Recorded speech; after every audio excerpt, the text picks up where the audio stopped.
Comilla modern high স্কুলের সাবেক প্রধান শিক্ষক এ.কে.এম. আক্তার হোসেন ১৯ মাস পর পুনরায় দায়িত্ব নিতে এলে দেখা দেয় উত্তেজনা। জেলা প্রশাসক রেজা হাসানের সই করা একটি আদেশে তিনি স্কুলে যান। তবে অভিযোগ উঠেছে তিনি একা না এসে কিশোর গ্যাং সদস্যদের নিয়ে শোভাযাত্রা সহ স্কুলে প্রবেশ করেন।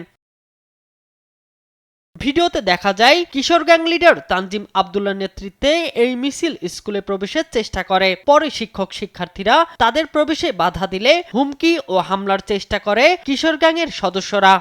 ওই দিন কিশোর গ্যাংয়ের যে হামলাটা ছিল, আমাদের যে প্রধান শিক্ষক আগের প্রধান শিক্ষক ছিল, তিনি কিছু ছেলেদেরকে নিয়ে আয়সা আমাদের যে শিক্ষকদের উপর হামলা করছে। এখানে কিশোর গ্যাংয়ের ছেলেরা আসছিল, তারা হচ্ছে মেয়েদের, আমাদের সিনিয়র আপুরা যারা আছে তাদেরকে বিভিন্নভাবে করছে, হামলা করছে। টিচারদের কারণে আমাদেরকে তেমন কিছু বলতে পারে না। পুলিশ জানায় কিশোর গ্যাং লিডার তানজিম আব্দুল্লাহর বিরুদ্ধে কোতোয়ালি থানায় ৩টি মামলা আছে। তানজিম আব্দুল্লাহ সিবিকে গ্যাং গ্রুপের নেতৃত্ব দেয়। এসব গ্রুপে ৩০০ থেকে ৪০০ সদস্য রয়েছে। একমাত্র আরএফএল ক্লাস পাইপ নিশ্চিত করে প্রতি ইঞ্চিতে সঠিক থিকনেস ও সঠিক মাপ। পাইপের বস, না কিনলে লস। অভিযোগ অস্বীকার করে আক্তার হোসেন বলেন তিনি সরকারি নির্দেশনা মেনে দায়িত্ব নিতে এসেছেন। স্কুলে যাতে নিয়মিতভাবে করি, আমি আমার বেতন আমার নিয়ে যাতে আমার অ্যাকাউন্টে আমি হস্তান্তর করি এবং স্কুলভাবে নিয়মিত পরিচালনা করি।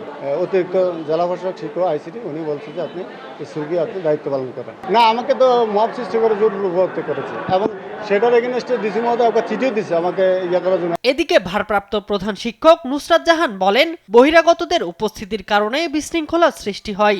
টিচাররা এসে আমাকে বলতেছে বাইরে কিছু বহিরাগত ছেলেপেলে আছে, ওরা আমাদের স্কুলের যে আমাদের ড্রেস পরা বাচ্চাদেরকে ভিতরে ঢুকতে দিচ্ছে না। যখন আমি এখানে বসা, উপর থেকে ২-৩টা ছেলে আসলো, এসে আমাকে বললো যে ম্যাডাম চাবি দেন, হাজিরা খাতা দেন। আমি কেন?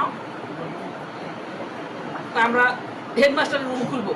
আর কিশোর গ্যাংয়ের শোডাউনের বিষয়ে কিছু না জানার কথা বলেন অতিরিক্ত জেলা প্রশাসক আলী রাজীব মাহমুদ মিঠুন।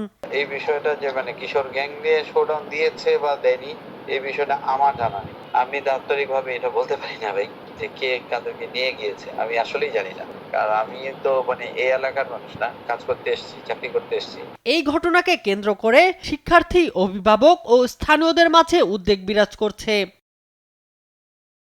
শামীম হোসেন, নিউজ ডেস্ক, দেশ টিভি।